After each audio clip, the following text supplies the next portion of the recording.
સોમનાથમાં પણ ભારે વરસાદને કારણે અનેક વિસ્તારમાં જળભરાવની સ્થિતિ છે તો બીજી તરફ ખેતરો પણ જાણે કે બેટમાં ફેરવાયા હોય તેવા દ્રશ્યો સામે આવ્યા છે। સૂત્રાપાડા, ગીર ગઢડા સહિતના વિસ્તારોમાં 4 થી લઈને 6 ઇંચ જેટલો ધોધમાર વરસાદ વરસ્યો। ટીવી સ્ક્રીન પરના દ્રશ્યો સૂત્રાપાડાના પ્રશ્નાવડાના છે, જ્યાં કોળીવાડ વિસ્તારમાં વરસાદી પાણીનું સામ્રાજ્ય જોવા મળી રહ્યું છે તો શેરી ગલીઓમાં કમરસમા પાણી ભરાઈ ગયા છે।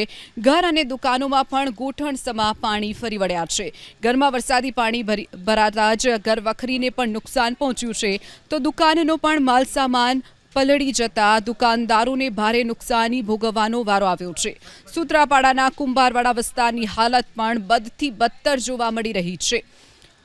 રસ્તા પર વરસાદી પાણી ફરી વળતા વાહન ચાલકો અને રાહદારીઓ હાલાકી ભોગવી રહ્યા છે।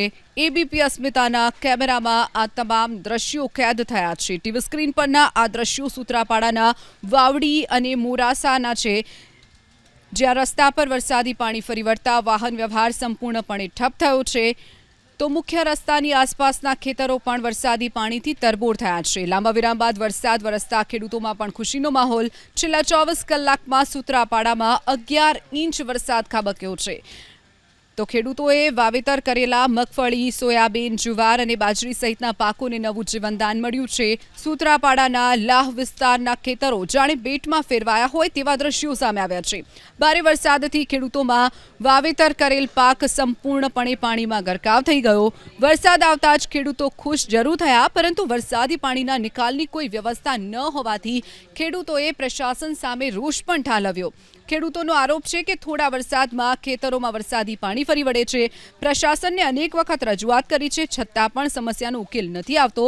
ત્યારે ધોધમાર વરસાદને પગલે પ્રાચી તીર્થમાં પસાર થતી સરસ્વતી નદીમાં પણ ઘોડાપૂરની સ્થિતિ સામે આવી છે। પ્રાચી તીર્થમાં બિરાજમાન માધવરાયજી મંદિર સંપૂર્ણપણે પાણીમાં ગરકાવ થઈ ગયું છે। સરસ્વતી નદીમાં નવા નીરની આવક થતાં જ ભૂદેવોએ મંત્રોચ્ચાર સાથે પૂજા વિધિ કરી શ્રીફળ અર્પણ કરી નવા નીરના વધામણા કર્યા। સાર્વત્રિક વરસાદથી તાલાલા ગીરમાંથી પસાર થતી હિરણ નદીમાં પણ ઘોડાપૂરની સ્થિતિ।